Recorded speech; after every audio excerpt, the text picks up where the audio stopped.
비교를 하고 있는데 40절과 52절을 우리가 주목할 필요성이 있습니다. 40절에 보면 아이가 자라고 강하여지고 지혜가 충만하고 하나님 은혜가 그 위에 있더라 그랬죠. 그래서 키가 자랐다, 강해졌다, 또 지혜를 얘기하고 하나님 은혜를 얘기했죠. 그런데 52절에 보면 예수가 키가 자라고 하나님과 사람들에게 더욱 사랑스러워갔다 그렇게 말씀합니다. 첫 번째 한 말씀과 차이는 사람과 하나님과 사람에게 사랑스러워가는 모습에 비교를 할 수 있죠. 그런데 이제 첫 번째 한 그 말씀은 10살 미만이었고 아주 어렸을 때였죠. 그리고 이 말씀은 12살 이후의 말씀이라고 볼 수 있습니다. 왜냐하면 이 말씀을 할 때 이 끝에 있는 52절의 말씀을 할 때 어떤 일이 있었냐면 유월절을 지키기 위해서 예루살렘으로 올라갔는데 그 예루살렘으로 올라갔을 때 있었던 일을 얘기한 거예요. 그래서 1년에 한 번씩 유월절을 지키기 위해서 예루살렘으로 올라가는데 그 예루살렘으로 올라갔다가 예수님을 잃어버렸죠. 12살 때 있었던 일입니다. 그리고 이제 돌아오는 길에 하루가 돼서야 예수님이 없구나를 발견한 거죠. 그리고 예수님을 다시 성전에서 찾아서 집으로 데리고 왔고 그 다음에 마지막 절을 기록했습니다. 예수님은 신성을 가진 분이지만 그 신성과 함께 인성을 가진 분이죠. 그래서 예수님이 크는 성장 과정을 아주 이제 주의 깊게 누가는 관찰을 하고 그걸 적고 있습니다. 다른 복음서에는 없는 이야기죠. 이것은 무엇을 말씀하냐면 아기가 자랄 때 한 사람이 태어나서 어려서 성인이 되기까지 어떻게 자라가야 되는가를 정확하게 보여주고 있습니다. 이 중에서 뭐가 자라야 되는가? 지혜도 자라고 또 외적으로 강해지고 내적으로 강해지고 다 강해져야 하는데 사랑 있는 사람, 하나님 사랑하고 사람들에게 사랑받는 사람으로 성장해야지 건강하고 그게 아주 중요한 것이다. 그걸 얘기해 주고 있습니다. 그러니까 여러분, 지혜도 있고 강하고 또 외적으로나 내적으로 아주 훌륭한데 정말 안타까운 성인들이 있죠. 누구나 다 할 수 있는 결정도 잘 못하고 또 어떨 때 보면은 주변 사람들의 기분을 상하게 하면서도 그거에 대해서 전혀 불편함이 없고 그리고 말을 할 때도 분명히 어른으로서 할 얘기가 아닌데 그런 말들을 함으로 이 한두 번이 아니라 자주 사람들을 힘들게 하는데 정작 본인은 그걸 잘 모르는 거예요. 이러한 사람들을 볼 때 우리가 겉으로는 성인인데 그런 내면은 아이가 있기 때문에 성인 아이라고 우리가 부르게 되죠. 그러니까 겉으로 볼 때는 누가 봐도 훌륭하죠. 지식도 있고 배우고 요즘처럼 부모님들이 아이들의 교육열이 높은 세기도 없는 것 같아요. 자녀의 교육이라면 정말 아끼지 않고 물불 안 가리고 정말 모든 걸 다 희생해서 아이들을 키우는데 정말 훌륭한 부모들 너무 많지 않습니까? 그런데 정작 아이는 자라서 사회에 적응도 못하고 다른 사람들하고 사귀긴 하는데 시간이 지나면 다른 사람들이 너무나 잘 알기 때문에 점점 피하게 되고 그리고 너무 많이 불쾌함을 안겨주는 그러한 성인 아이들이 너무 많다는 것입니다. 그래서 지혜도 있어야 되고 강해야 되지만 가장 중요한 거는 사람들에게 사랑스러운 사람, 하나님이 볼 때 사랑스러운 사람, 어디를 가도 꼭 있었으면 하는 사람, 이런 사람으로 이런 성숙한 크리스찬으로 성장하고 있는가, 이거를 우리가 중요하게 이 말씀에서 집중해야 된다는 것입니다. 기독교 상담학자 아치볼드 하트가 어린 시절 심각한 애정 결핍을 겪는 사람의 3가지 특징을 얘기했는데, 첫 번째는 사랑을 추구하는 경향이 너무 강하다는 거죠. 그래서 사람에게 과도하게 기쁨을 주려고 노력을 하게 되고, 자신을 너무 비천하게 낮추고 다른 사람을 너무 과대평가하면서 높이고, 그런 특징이 나타난다는 것입니다. 두 번째는 인격의 깊은 심각한 특성이 하나가 있는데, 과도하게 질투하고 그리고 사랑을 받고자 하는 욕구가 너무 지나치고, 그러다 보니까 사람들에게 버림받지 않을까, 이러한 것들로 그 내면이 늘 두려움과 편안하지 못한 그러한 관계를 맺게 되고, 그리고 끊임없이 자신에 대해서 불행한 삶으로 그렇게 스스로를 생각하면서 살아간다는 것입니다. 세 번째는 고통이나 질병이 없는데 사람들에게 사랑을 받기 위해서 고통이나 질병을 대해서 거짓으로 자꾸 자기 자신을 연민 속으로 데리고 들어간다는 거죠. 그래서 나중에 심각한 것은 진짜 병이 생기고 없던 병도 생기고 그런 일들이 일어난다고 합니다. 그러면서 하는 말이, 아이가 집에서 충분히 사랑받지 못하면 학교에서 운동을 잘해서 상을 받고 또 공부를 잘해서 인정을 받고 칭찬을 받아도 사랑에 굶주려서 만족을 할 수가 없다는 것입니다. 그래서 결국 사람들에게 집착을 하게 되는데, 그 집착을 하면은 뻔한 거죠. 사람들이 결국은 떠나가죠. 사람에게 집착을 너무 심하게 하면 사람들이 점점 부담스러워해서 떠나가게 마련입니다. 그런데 아름답게 집에서 사랑을 받고 애정을 받고 건강하게 큰 아이들은 어려움이 와도 신체적인 결함이 좀 있어도 견뎌낸다는 것입니다. 인간관계에 갈등이 있어도 건강하게 견뎌낸다는 것이죠. 이러한 모든 것들이 공감이 가는 말이고, 이러한 관점에서 예수님을 보면 어떻습니까? 예수님은 예수님의 부모에게 사랑을 많이 받았다, 그렇게 생각할 수 있죠. 물론 예수님이 하나님이기 때문에 이런 거 없이도 그분은 사랑 자체죠. 하지만 예수님은 인간의 몸을 입고 이 땅에 왔기 때문에 인간의 제한성을 가지고 있었어요. 시간이 지나야지 예수님도 자라는 거고, 밥을 먹어야지 예수님 몸도 건강한 거고 크는 거죠. 그런 제한을 스스로 입으셨기 때문에 예수님의 제한적인 모습을 우리가 잘 들여다볼 필요성이 있습니다. 예수님이 샘플로 삼으신 거예요, 본인의 성장 과정을. 여러분, 그런데 40절과 마지막 절 52절이 비교하면 마지막에 예수님은 사랑이 충만했다, 사랑스러웠다. 그런데 아직은 아주 어린 시절에는 그냥 지혜와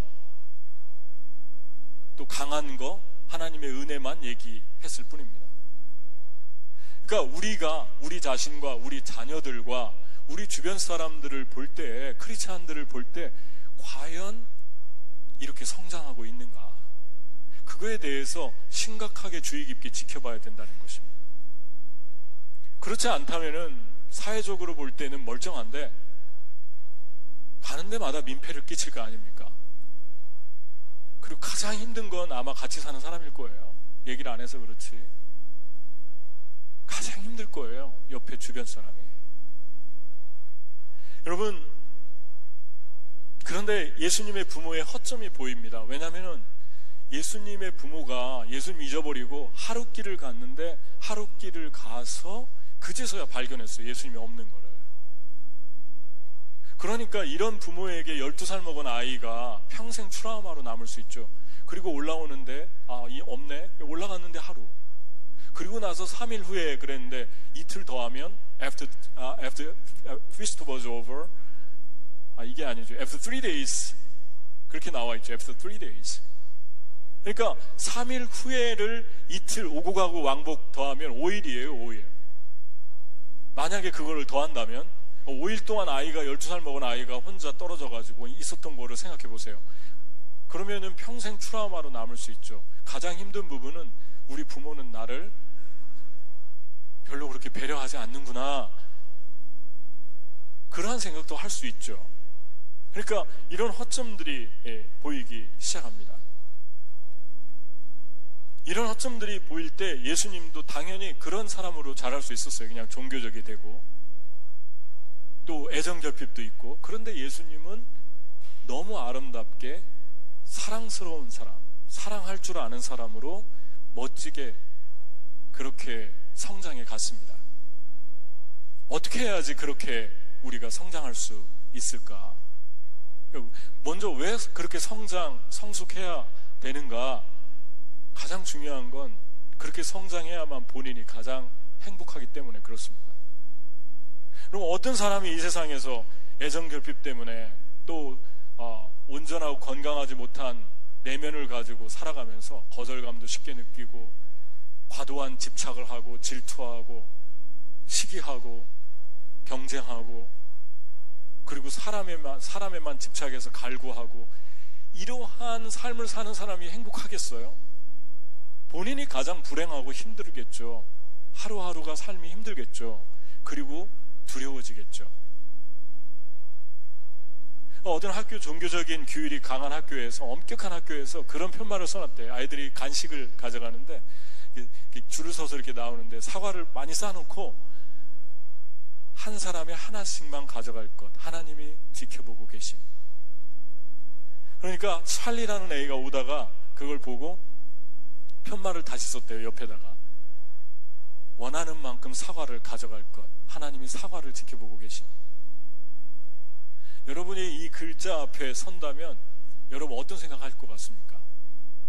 첫 번째 글자는 똑같이 사과를 주면서도 사람에게 죄책감을 주고, 하나님 나쁜 분, 하나님은 주기 싫은 거 억지로 주는 분, 죄 짓나 안 짓나 몰래 지켜보고 있는 분, 이런 분으로 비치겠죠. 두 번째 글자는 달라요. 똑같이 사과를 주는데 하나님이 누가 더 많이 가져가나, 누가 더 많이 내가 준비한 것들을 누리나, 그걸 보겠죠. 그러니까 하나님을 섬기지만, 하나님께 나오지만 이 엄마 아빠, 이 요셉과 마리아의 문제가 무엇입니까? 예수님 잃어버렸잖아요. 유월절날, 그것도 유월절에 어린 양이 뭔지 아시죠? 구약의 이스라엘 백성이 애굽에서 탈출할 때 그 밤에 애굽의 장자를 다 죽이는데 양을 잡아서 피를 문설주에 바르고 그 피를 바른 집은 넘어갔어요. 그래서 패스오버죠. 유월절에 그 저주가 넘어갔어요. 그래서 그걸 매년마다 예루살렘 올라가 지키는데 얼마나 믿음이 있는 가정입니까? 근데 그 어린 양이 예수 그리스도를 상징하거든요. 근데 엄마 아빠가 까마득하게 잃어버렸어요. 유월절날 가장 중요한 주인공이 어린 양인데 자기 아들이 어린 양이거든요. 이 땅에 구주로 오신. 그런데 이 말씀을 보면 49절 50절 한번 읽어볼까요? 49절 50절 예수께서 이르시되 어찌하여 나를 찾으셨나이까? 내가 내 아버지 집에 있어야 될 줄을 알지 못하셨나이까? 하시니 그 부모가 그가 하신 말씀을 깨닫지 못하더라. 왜 깨닫지 못하는 걸까요? 여러분, 이해가 가지 않잖아요. 예수님이 태어날 때 시몬과 안나를 통해서 구세주라고 증거해줬고, 천사를 보내서 목자들을 보내고 동방박사를 보내고 꿈으로 계시해주고, 예수님은 성령으로 잉태됐다고 그랬을 때 예수님 태어날 때 얼마나 아빠와 그 엄마 요셉과 마리아의 영혼이 뜨거워졌습니까? 하나님의 아들이 인간의 몸을 입고 우리 집에 오셨네. 그런 뜨거운 불타는 영혼들이었는데 12년 지나고 나서 예수님이 예수님인 걸 모른 거예요. 지금 내가 내 아버지 집에 있어야 될 것을 몰랐습니까? 그러니까 하나님의 집에 나오는데, 하나님의 교회에 나오는데, 교회 나와서 예수님을 예배하고 찬양해야 되는데 예수님을 빼니까 사회 집단으로 전락하는 거죠. 그냥 소셜 활동하러 오는 거예요. 서로 알고 지내면 좋잖아요. 정보도 주고받고, 서로 외로운데 서로 도움도 받고, 그 목적밖에 없어요. 그러니까 안 나오면은 손해, 두 번째 안 나오면은 찝찝해서 벌 받을 것 같고, 첫 번째죠. 사과 가져가긴 가져가되 하나님 지켜보고 계심, 하나씩만 가져가. 여기에 머물러 있잖아요. 이런 분들을 우리가 성인 아이라고 그럽니다. 기쁨도 없고 감격도 없고 뜨거움도 없고 12년 뒤에 다 무너진 거예요. 여기 12년 넘은 크리스찬들도 많이 있을 거예요. 12년이 아니라 20년, 아니면 태어날 때부터 지금까지 40년, 50년 된 사람도 있을 거예요. 여러분, 마리아와 요셉은 예수님 옆에 있는데도 잊어버렸는데, 예수님 태어날 때 다 봤는데도 잃어버렸는데, 우리는 어떻겠습니까? 깨어있지 않으면 한순간에 끝나는 거예요. 한순간에 다 무너지는 거예요. 없어지는 거예요. 우리의 믿음이 대단하고 많은 사람들에게 화려하게 빛났어도, 한때 예수님 같다는 말씀을 들었어도 한순간에 물거품이 되는 거죠. 예수님과 마리아가 왜 깨닫지 못합니까? 우린 질문해야 돼요. 왜 깨닫지 못합니까? 예수님이 12년 전에 하나님이 다 보여주셨는데, 꿈에 현몽했는데 하나님의 아들이라고. 예수님 잃어버리면 종교족이 됩니다. 마리아와 요셉은 종교족이 됐어요. 가장 중요한 시점에 예수님 잃어버렸어요. 여러분, 결혼할 때 미국은 들러리들 쓰잖아요. 신랑 쪽, 신부 쪽. 들러리들의 사명은 하나밖에 없어요. 어떻게 하면 신랑과 신부를 높여주나, 주목받게 해주나. 근데 들러리들이 자기가 주목받으려고 하면은 얼마나 그게 위험한 것입니까? 근데 10명의 들러리가 있는데, 예수님의 비유 속에 이 이스라엘은 한 달 동안 결혼식을 하기 때문에 남편이 저녁에 주로 오거든요. 낮에 더우니까, 중동은. 저녁에 와서 오는데 언제 올지 몰라요. 그러니까 들러리들이 상식적으로 기름을 준비해 놔야 돼요. 저녁에 오니까 기름 다 떨어지면은 불을 밝혀야 되니까, 그냥 코올리게 애들도 아는 상식이에요. 그 준비를 했다는 건 누구를 위한 것입니까? 신부를 위한 거고 신랑을 위한 거죠. 5명은 준비하고 졸았어요. 안 오니까. 5명도 졸았는데 이 사람들 준비를 안 했어요. 준비를 안 한 이유가 무엇입니까? 하나밖에 없어요. 신부와 신랑이 중요하지 않은 거예요. 이 들러리들은 내 맘대로 그냥, 내가 이 결혼식의 주인공이 자기예요. 자기를 배려하고 자기가 주인공이죠. 그런 마음이 1%도 없는 거예요. 그냥 자기가 주인 되어 있으니까. 종교적이 되었다는 건요, 내 인생의 삶에서 예수님이 주목받고 예수님이 높아지고 예수님이 모든 것 되시고 그걸 잃어버렸다는 것입니다. 내가 원하는 대로, 기분대로, 교회도 그냥 안 나가면 벌 받으니까 찝찝해서 그래서 나가는 거예요.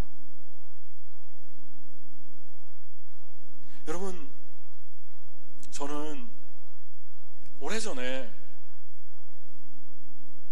그 중등부 전도사를 했는데, 그때 한참 뉴에이지 운동이 일어나던 때예요. 뉴에이지는 무엇입니까? 음악 속에, 영화 속에, 연극 속에, 학문 속에, 모든 것 속에 스며들어 있는 사상, 포스트 모더니즘의 21세기를 대표하는 사상이 뉴에이지예요. 그 뉴에이지 사상이 다 들어있는데, 뉴에이지는 현실과 미래를 구분하지 않아요. 그리고 당신은 하나님처럼 될 수 있습니다. 당신이 하나님입니다. 이것을 일깨워주는 음악, 연극, 학문, 모든 것 속에 지금 다 그게 스며들어 있습니다. 그래서 그냥 그 속에 있으니까 모르고 사는 거예요. 그 당시에 그 운동이 일어나기 시작했는데, 그 조그마한 소책자를 만들어서 중학교 애들한테 가르쳐 줬어요. 음악 들을 때, 영화 볼 때, 책 읽을 때, 모든 사물을 볼 때 너희도 이걸 분별하면서 봐야 된다. 그렇지 않으면 너희들도 물든다. 그랬더니 가장 이제 아이들이 그때 이슈가 됐던 것이 음악이었는데, 중학교 2학년 애들이 팝을 듣고 락 음악을 듣고 하는데 랩도 일어나던 때입니다. 랩이라는 말이 짓거리다 그런 뜻이잖아요. 욕하다, 짓거리다 이런 뜻이잖아요. 그런 음악을 듣는데 그 음악 중에 폭력적이고 마약 선동하고 성적인 거 묘사하고 이런 모든 것, 그리고 들으면 마음 우울하게 하는 거 있으면 가져다가 다 태워버려라 그랬어요. 제가 수련회에서 애들 중등부에게. 근데 그때는 테이프였거든요. CD가 아니라. 근데 어떤 애가, 착한 애가 시킨 대로 한 것 같아요. 집에 가서 그걸 다 가져와가지고 다 태우고 불태우고 부흥이 일어났죠. 부흥이. 그러니까 엄마가 교회 학교에 그 다음 주일날 찾아왔어요. 그냥 찾아온 게 아니라, 지금도 그런지 모르겠지만 그때 당시 한국에서 병으로 이렇게 짝으로 음료수를 팔았거든요. 음료수 몇 짝을 사왔어요. 그래가지고 교사들 드시라고. 왜 그러시냐고 그러니까, 그렇게 없애라고 한 그 테이프를 애가 교회 갔다 오더니 다 태웠대요. 맨날 그거 듣고 있고. 요만한 카세트 뭐죠 그게? 여러분 세대는 이 세대가 아닌가요? 요만한 카세트 그거 있으면 부자예요. 그래서 그거 꼽겨 다니고. 근데 그거 다 태웠다고 엄마가 너무 좋아해서 고맙다고 그거 사왔어요. 저는 이런 부모가 그리워요. 요즘에 교회에서 너무 오래됐어요. 이런 부모를 찾아보는 게 어려운 것이. 여러분이 만약에 지나가는데 누가 여러분 옷에 쓰레기를 아니면 아주 더러운 오물을 집어 던졌다고 생각해 보십시오. 옷에 묻었어요. 그럼 여러분 어떡할 것 같습니까? 고소해야죠. 경찰서에 신고해야죠. 아마 가만히 있을 사람 단 한 사람도 없을 거예요. 일부러 던졌을 때. 모르고 던진 건 뭐 그냥 봐줄 수 있지만. 음악이 나오는데 그 음악 속에서 온갖 더럽고 추한 가사가 나오는데 그것이 내 사상 속으로 들어가고 있는데 그거에 대해서 의문을 제기하고 고소하는 사람 있습니까? 왜 고소하지 않습니까? 그냥 다 먹잖아요. 그런 음악을 먹으면 무슨 생각을 할까요? 온갖 마약과 폭력과 성적인 것으로 조금도 단 1초도 듣기 어려운 그런 음악과 영화와 그러한 책과 그러한 논리와 그러한 사상을 주입하고 있는데, 그런 거에 대해서 내 자녀가 접하고 있고 먹고 있는데, 영혼으로 먹고 있는데, 그러한 거에 대해서는 알 길이 없어요. 이게 어떤 부모입니까? 그 부모가 깨닫지 못하더라. 예수님이 말씀하잖아요. 내 아버지 집에 내가 있어야 될 줄을 몰랐습니까? 여러분, 왜 사춘기가 있는 줄 아십니까? 애들에게 부모가 아무리 해달라는 거 다 해줘도 너의 자녀의 영혼을 나밖에 채울 수 없는 공간이 있다. 그걸 인정해라. 그래서 사춘기가 있는 거예요. 여러분, 애들 사춘기 지날 때 여러분 해주고 싶은 거 다 해줘봐요. 걔가 만족하나? 그때 어떻게 됩니까? 무릎 꿇는 거죠. 아버지 집에 가고 싶다는 거예요. 애가 아버지 집에, 아버지 집인 교회에 가서 영적으로 만족하고 싶다는 거예요. 그게 사춘기예요. 그게 하루하루 애들 속에서 자신도 알지 못하는 거룩한 갈망이 본능적으로 있어요. 그런데 부모가 깨닫지 못하더라. 다른 거 다 해주는데 그거만 안 해주는 거예요. 어떻게 감당하려고 합니까? 앞으로 어떻게 그 아이들을 감당하려고 하는 것입니까? 그 아이들을 데리고 어디로 가는 것입니까? 여러분, 저는 참 슬픈 게요, 선생님들 교회 학교에서 우리 아이들 영혼 살려주니까 고맙습니다. 음료수 사오고 너무 수고 많죠. 식사 한번 하세요. 이런 부모들이 그립다니까요. 왜 못 나왔어요? 예, 우리 애가 생일 파티가 있어가지고요. 그 아이가 생일 파티 가는데 좋아하는 것 같죠? 그 아이 내면 속에서 얘기합니다. 내 아버지 집으로 나를 좀 데려가 주십시오. 네, 우리 부모들 생각합니다. 부모는 깨닫지 못하더라. 내 아버지 집에 있어야 될 것을 모릅니까? 하는데 부모만 못 깨닫는 거예요. 내 부모는 깨닫지 못하더라. 내 특별 활동이 있는데요. 우리 애 데리고 오늘 학교에 무슨 행사가 있어서 예배에 대충 느리던지 빠지고 가야 될 것 같은데요. 부모가 깨닫지 못하더라. 예수님 말씀합니다. 어떻게 성의 나이에서 나올 수 있느냐? 어떻게 종교적이고 하나님 사과 하나만 가져가라, 그렇지 않으면 내가 너희들 다 그냥 싹 쓸어버릴 것이다, 이런 하나님에 대한 잘못된 종교적인 의무적인 형식적인 삶에서 나오느냐? 아버지 집을 회복해 주세요.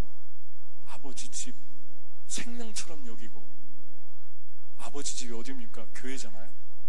생명처럼 여기고 그 아버지 집 사모하게 하고, 주일날이면 아버지 집 가는 걸로 알고, 그래서 또 거기에서 말씀을 듣기도 하고 질문하기도 하고, 예수님처럼 왜 여기 있었어요? 우리 내려가는데. 그러니까 예수님 말씀하잖아요. 듣기도 하고 묻기도 하고 대답하시기도 하시고, 말씀을 내가 내 아버지 집에 있는 것이 당연하지 않습니까? 이걸 깨우쳐 주잖아요. 여러분, 이 세대는 무서운 세대를 지나가고 있습니다. 러시아에서 1987년도에 믿음의 자유를 찾아서 망명한 그 한 크리스찬이 어떤 말을 했냐면요, 러시아는 핍박을 통해서 크리스찬들이 시험을 받고 있는데, 미국에 와보니까 미국은 자유에 의해서 시험을 받고 있습니다. America is tested by freedom. 그렇게 얘기했어요.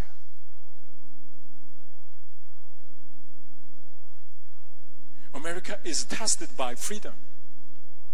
미국은 자유에 의해서 하나님에게 지금 시험받고 있습니다. 더 어려운 건 핍박이 아니라 자유입니다. 그러면서 하는 말이, 이 자유 속에 살아가는 미국 사람들은 예수님에게는 관심도 없고 예수님이 어떻게 살기를 원하는가에 대해서는 전혀 집중하지 않는 것 같습니다. 이런 얘기를 했어요. 여러분, 미국에서 가장 좋은 게 무엇입니까? 자유한 거죠. 합리적인 시스템이죠.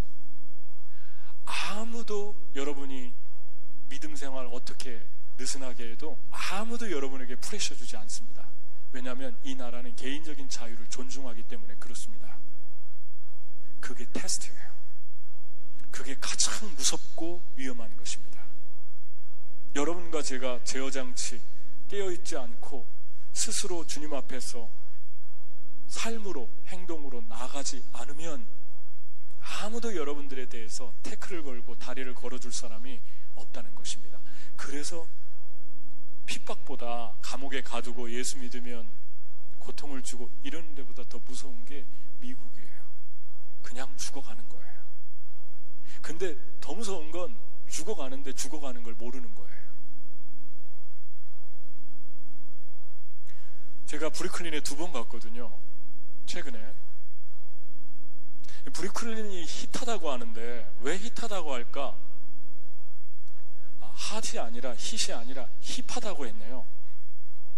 그게 무슨 뜻인가는 모르겠어요. 힙하다고 그래서 갔는데, 가서 보니까 제 눈에 가장 먼저 들어온 게 그 힙한 땅에 벽에다가 그림을 그려놨는데 눈 뜨고 단 1분도 바라볼 수 없는 그림이었어요.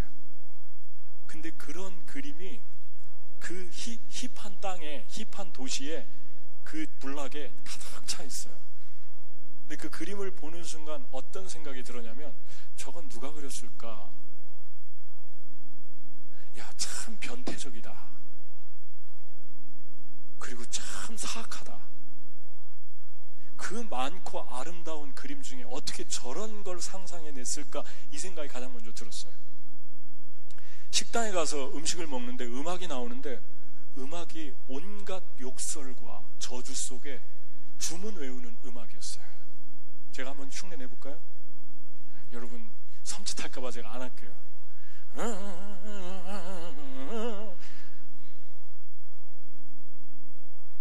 그런데 제가 그 음악을 너무 크게 틀어놔서 제 귀가 엄청 예민하거든요. 좋게 말하면 음악성이 좋은 거겠죠.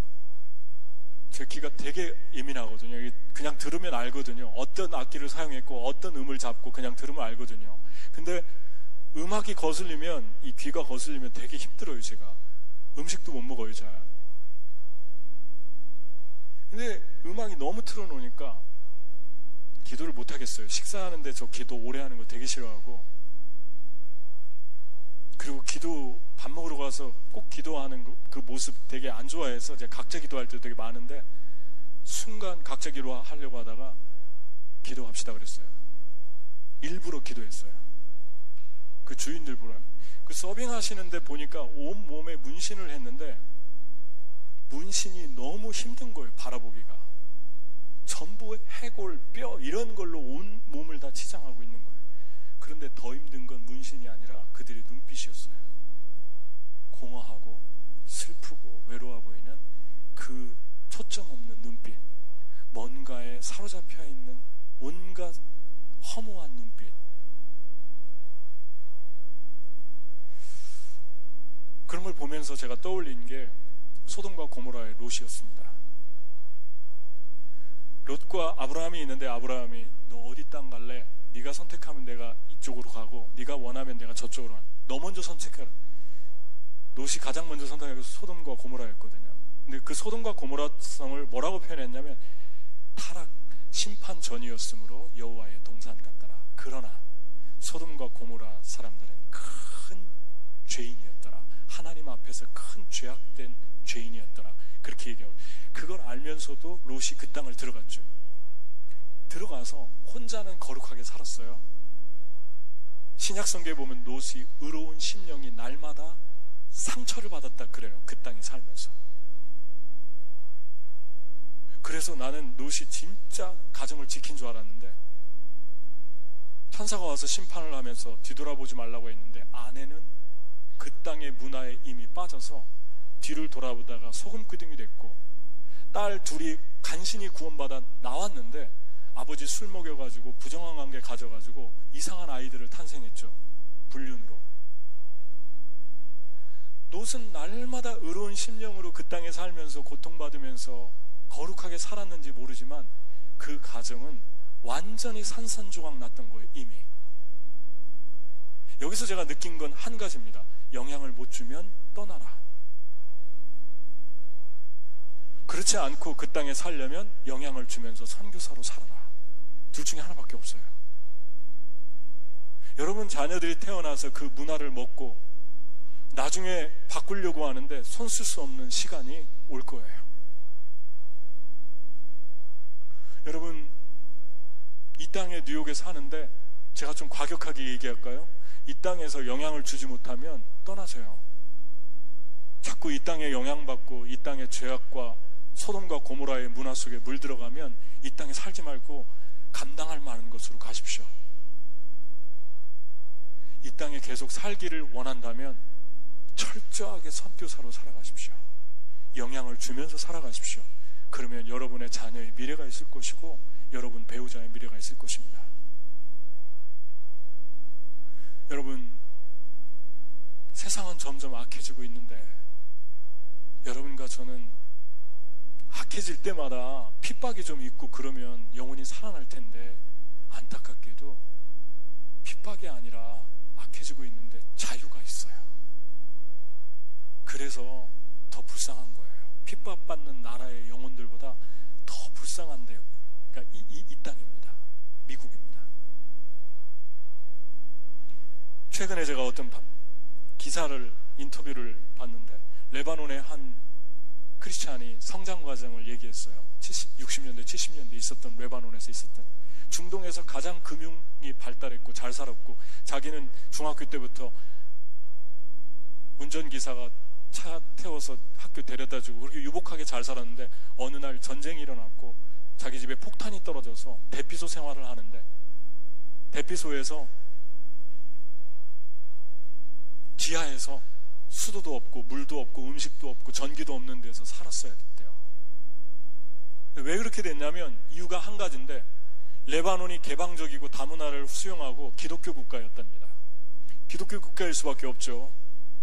예수님이 복음을 전했던 시돈 땅과 가까웠고, 그리고 사도 바울이 복음을 전한 곳이고 사도들이 복음을 전한 땅이기 때문에 기독교 국가였는데, 많은 사람들에게 사랑을 주라고 한 기독교 정신이 입각해서 문을 열어놓으니까 무슬림들이 유학을 보냈어요. 유학을 보내서 대학 졸업하고 직장을 잡고 크리스찬들이 아이들 2-3명 낳는 동안 그들은 일부 다처제라 부인이 많은 데다가 보통 한 집에 9명, 10명씩 낳은 거예요, 무슬림들을.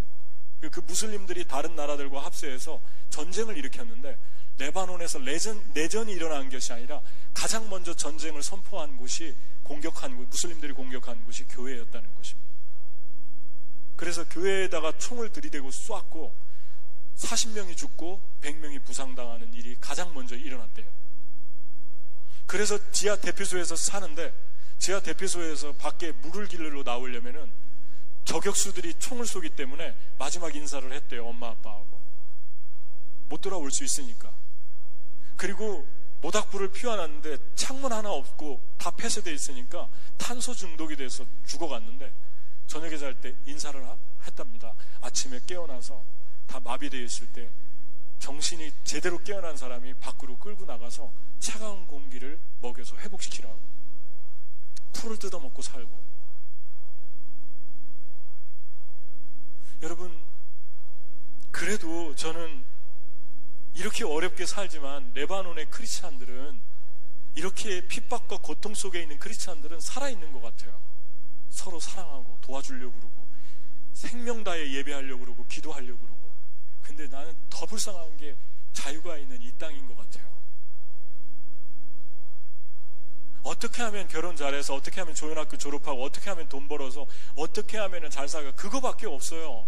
그게 성공의 기준이에요. 그리고 믿음으로 내가 지금 죽어가는데도, 영향을 받고 있는데도 I don't care, 나는 괜찮아요. 모르는 거예요. 죽어가는데 나는 프리예요. 모르는 거예요. 주일을 생명을 걸고 지켜본 경험이 없기 때문에, 그 자녀들이 그걸 보고 컸기 때문에 주일날에는 그냥 일이 있으면 그 일부터 하고 교회 안 가도 되고, 그러한 절대 기준이 없는 영혼들 속에서 그 아이들이 유혹을 만날 때, 타락한 소돔과 고모라의 문화를 만들 때 구별할 수 있을까요? 아마 이렇게 생각할 겁니다. That's okay.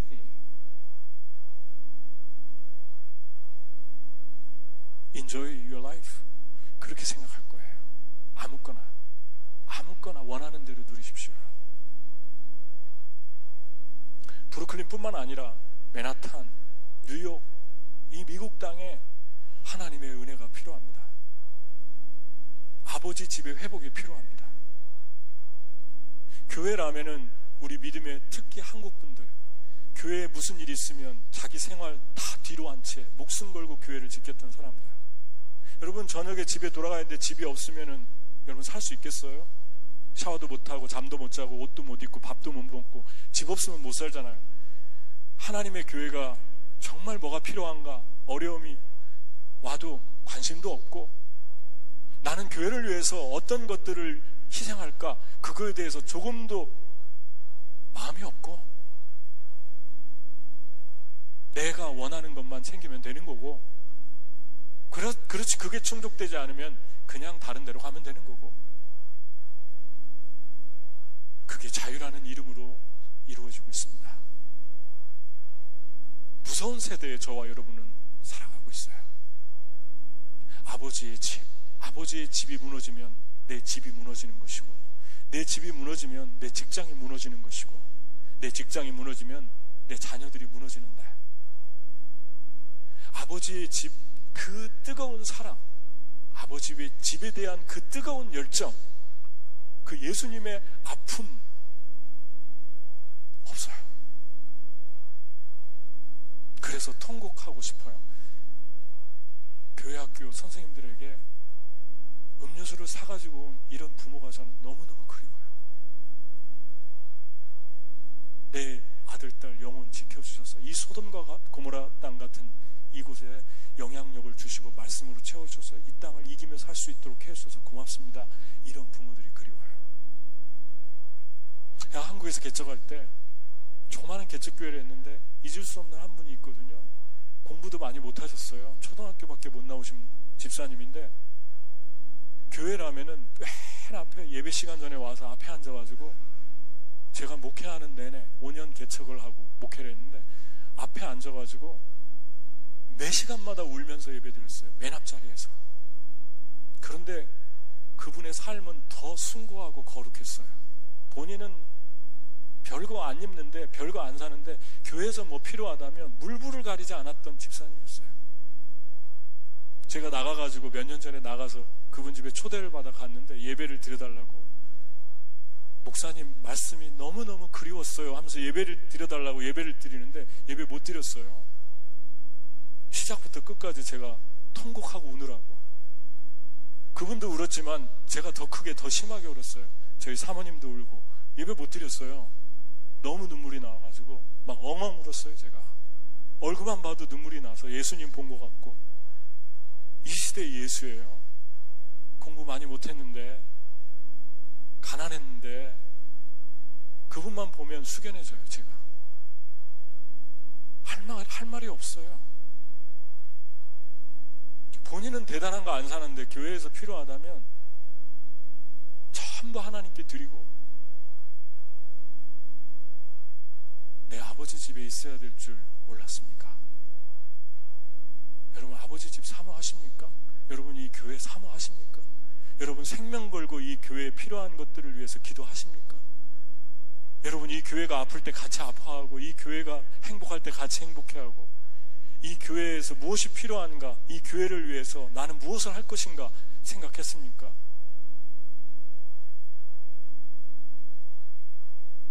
저는 오늘 이 학부형 같은 분이 그립고 이 집사님 같은 분이 그리워요.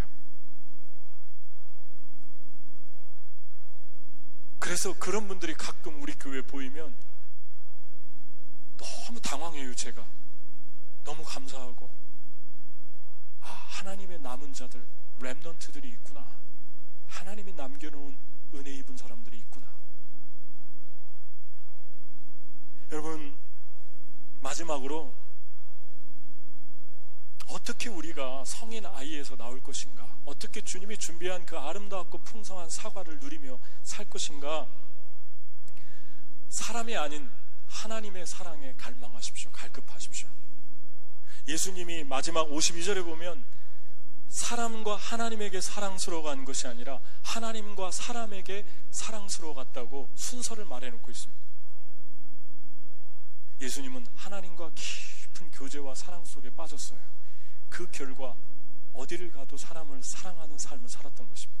이 말씀 잘못 오해하면요, 이렇게 들릴 수 있어요. 예수님은 하나님이니까 가만히 있어도 사람들이 줄줄 따르면서 매력을 느꼈구나. 그렇지 않아요. 예수님은 먼저 사랑했던 거예요. 하나님 사랑 받아서 먼저 다가가고 사랑했던 거예요. 여러분 세상에서 가장 창피한 말로 생각해야 될 말 중에 하나가 뭔지 아십니까? 저는 가만히 있는데요, 사람들이 저한테 이렇게 매력을 느껴요. 저한테 잘해줘요. 어디 가면 호감을 느껴요. 너무너무 창피한 얘기예요. 제 교회에 어린아이들이 많지 않습니까? 제가 애들 참 사랑하고 좋아하는데요, 그 애들한테 가면은 어떤 애들은 가기 전에 뛰어오는 애들이 있고, 어떤 애들은 내가 사랑을 애걸하고 구걸해도 엄청 콧대가 높은 애들이 있어요. 너무 많이 제가 거절당하고 그래요. 밀어내고 바라보지도 않고, 뽀뽀하려고 그러면 밀어내고, 그럼 제 기분이 치안 같아요. 제가 그런데도 또 가서 껴안고 사랑해요 해봐. 정말 사랑에 갈급한 사람이죠. 내가 누구야? 일단 입력을 세뇌를 시켜야 돼요. 목사님 사랑해요 해봐. 그럼 사랑해요. 뽀뽀해봐. 그러면 뽀뽀 빨리 하고 가려고 너무 의무적으로 하고 이렇게 돌아서. 그런데 어리니까 여러분 괜찮잖아요. 100번을 그렇게 해도 교회에서 한 주일날마다 제가 거의 한 5번에서 10번 거절을 당하는데 괜찮잖아요. 그런데 걔들이 커가지고 12살이 넘었는데 사랑을 하면 할수록 우시대고 뻐기고 그러면 누가 그걸 받아주겠습니까? 아무도 안 바라봐요. 그런데도 바라본다 그러면 그건 축복이 아니라 저주예요. 왜 그런 줄 아십니까? 사랑하지 않은데 계속 사랑받잖아요. 나는 무시하는데 다른 사람들이 나를 우러러보면서 사랑하잖아요. 그 영혼 타락하죠. 그 사람 영혼이 온전히 배견하겠습니까? 배견할 영혼 한 사람도 없어요. 그게 스타의 길이에요. 여러분, 어떤 사랑이 진짜입니까? 어떤 사랑이 정말, 어떤 분이 하나님의 사랑을 갈구하는 사람입니까? 하나님의 성품을 담아내는 사랑인데, 하나님의 성품의 사랑은 먼저 사랑하라 그랬거든요. 너 대접받고 싶으냐? 먼저 사랑해라. 에이, 그게 무슨 뭐 매력이 있어요? 내가 사랑하지 않아도 나를 사랑해야지 좀 뭐가 폼이 나고 좀 정체성도 갖고 대단해 보이고 그렇지 않습니까? 예수님 그렇게 말씀한 적 없어요. 사랑하고 싶으면 먼저 사랑해라. 먼저 사랑해서 받는 사랑, 그게 진짜 사랑이고 최고의 사랑이에요. 사람한테 집착하고 갈급해서 받아내라는 것이 아니라 먼저 사랑해서 나중에 돌아올 때 겸손해지자. 아, 먼저 사랑한 하나님의 사랑이 이런 거구나. 아, 먼저 사랑하니까 겸손해지는구나. 아, 먼저 사랑하고 베푸는데도 사랑이 돌아오지 않으니까 더 내 사랑이 내 든든하고 견고해지는구나. 거절감이 점점 더 없어지는구나. 그걸 느끼지 않습니까? 먼저 사랑할 때. 그런데 가만히 있어도 사랑하는데 계속 사랑해요. 내가 무시해도 사랑해요. 그런 사랑만 받고 살았어요. 그게 여러분 축복입니까? 얼마나 내면이 허무해지겠습니까? 우리는 사랑의 환상과 착각을 가지고 살 때가 참 많은 것 같아요. 그래서 주님이 말씀합니다. 가장 이상적이고 건강한 사랑은 먼저 사랑한 다음에 다시 받는 사랑이다. 그럼 네가 겸손해질 것이다. 그럼 너 마음이 참 커질 것이다. 거절감은 먼저 사랑했는데도 거절감은 점점 줄어들 것이다. 먼저 사랑 안 하고 가만히 받기만 했는데 그런 분들이 이상하게 거절감이 엄청 많아요. 그리고 두려워해요. 그리고 상처를 너무 쉽게 받아요. 왜 그럴까요? 그렇게 만들어졌기 때문에 그렇습니다. 여러분, 성인 아이에서 나와서 멋진 크리스찬이 되어 살고 싶지 않습니까? 나도 사과 먹고 다른 사람도 사과 주고 정말 많은 사람들 사랑하며 살게 해주고 싶지 않습니까? 그러면 먼저 사랑하세요. 고린도전서 13장에 나오는 사랑은 전부 동사예요. 사랑은 감정이 아닙니다. 연애하기 전에는 만나면 설레고 심장이 뛰고 보고 싶고, 근데 결혼하고 나면 그런가요? 그거 얼마 안 가요. 그러면 사랑이 없는 건가요? 설레임이 없는, 감정이 없으니까 사랑이 없는 건가요? 그렇지 않아요. 사랑은 감정만 가지고 하는 게 아니라, 감정은 잠깐이고 사랑은 의지고 행동이기 때문에 그래요. 그때부터는 의지로 하는 거예요. 의지로 사는 거예요. 내가 얼마나 상대방 배려했는가. 전부 동사잖아요. 사랑 오래 참고, 사랑 온유하며, 사랑은 무례행치 않고, 사랑은 친절하며, 사랑은 자기의 것을 구하지 아니하며, 사랑은 성내지 아니하며, 진리와 함께 기뻐하며, 전부 동사잖아요. 여러분 주변 사람들에게 여러분이 좋아하고 사랑하는데 사랑하지 않는 것처럼 해보세요. 그 행동 때문에 여러분 감정에 영향을 미칠 거예요. 정말 사랑하지 않게 돼요. 근데 사랑하지 않아도 사랑하는 척하고 행동으로 노력하다 보면 사랑하는 마음이 생기잖아요. 뭐 외적으로 문신하고 뭐 이런 거 뭐 중요합니까? 성경에서 문신하지 말라고 한 이유가 있지 않습니까? 구약에. 무엇입니까? 문신은 이방신을 섬기던 사람들이 자기 몸을 칼로 긋고 자해하면서 슬픔을 표현할 때 몸에다가 문신을 새겼거든요. 지금 나는 그런 마음으로 문신하는 거 아니에요. 그냥 내 마음은 괜찮아요. 나는 그냥 겉으로만 이래. 그렇지 않다고요. 행동을 하잖아요. 선량한 사람이 건달처럼 행동하고 말하잖아요. 그렇게 돼요. 왜냐하면 그 행동이 감정에 영향을 미치기 때문에 그렇습니다.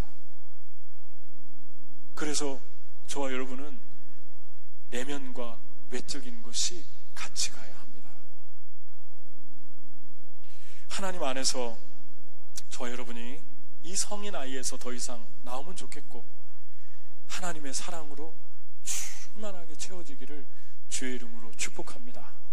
돌고래 얘기만 하고 제가 마치려고 하는데, 최근에 기사에 그런 모습이 나왔어요. 이게 돌고래인데요, 돌고래는 새끼가 죽으면 저렇게 등 뒤에다 태우고 계속 일주일도 넘게 돌아다닌대요. 슬퍼하면서. 동료들도 같이 따라서 돌아다닌대요. 어미들은 90%가 저렇게 하고, 그 중에 암컷의 75%가 저런 행동을 한답니다. 제가 이걸 보면 되게 많이 이렇게 하나님 사랑에 대해서 생각한 것 같아요. 돌고래는 우리가 쉽게 볼 수 없는 거죠. 깊은 물로 나가야 볼 수 있죠. 아무도 안 바라보는데도, 아무도 보지 않는데도 저런 사랑을 가지고 있어요. 하나님이 우리 눈에 보이지 않으니까, 하나님은 감정도 없고 사랑도 없고 인격도 없는 분 같죠. 자기 아들을 죽일 때 하나님의 마음이 얼마나 아팠는가, 십자가에 죽이기까지. 그 정도로 저와 여러분을 사랑했다는 것입니다. 말이 없는, 보이지도 않는 돌고래가 저렇게 사는데 하나님의 성품을 그대로 담아내고 있죠. 하나님 보이지 않아도 그분이 우리 때문에 얼마나 사랑하시는지, 자기 아들을 십자가에 죽이기까지 그렇게 사랑했다고 우리에게, 그 사랑이, 그 메시지가 전달되어 오지 않습니까? 그 십자가의 사랑, 자기 아들을 죽이기까지 나를 바꾼 그 사랑, 그 사랑에 깊이 빠지면 좋겠고, 종교적인 게 아니고 그냥 주일날 안 나오면은 왠지 찝찝하고 벌 받을 것 같아서가 아니라, 사과 먹으면은 그 사과 하나 가져가나 두 개 가져가나 세는 그런 하나님이 아니라, 나 때문에 자기 하나밖에 없는 아들을 죽이고 고통받고 가슴이 찢어지도록 아파했던 그 아버지의 사랑, 그 아버지의 하나님의 사랑이 내 안에 들어와서 이제 성인 아이에서 나왔으면 좋겠어요. 그리고 그 사랑으로 살면 좋겠습니다. 우리 같이 기도하겠습니다. 먼저 사랑하고